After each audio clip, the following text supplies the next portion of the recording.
సంవత్సరం అంతా చదువుకున్నటువంటి వాడు పరీక్షలకు భయపడి, ఆ 10 రోజులు 12 రోజులు వచ్చే పరీక్షలకు భయపడి ఆడు స్కూలో కాలేజీ మానేసి తిరిగితే ఏం సుఖం చెప్పండి?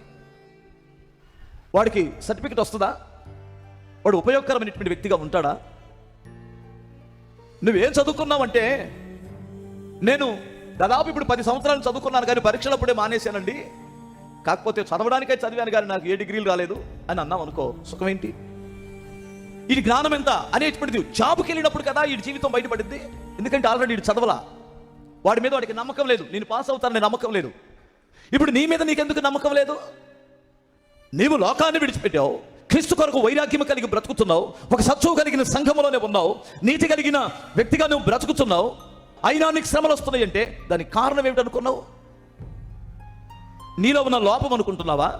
కాదు, దేవుడు నిన్ను పరీక్షల గుండగా నడిపిస్తున్నాడు.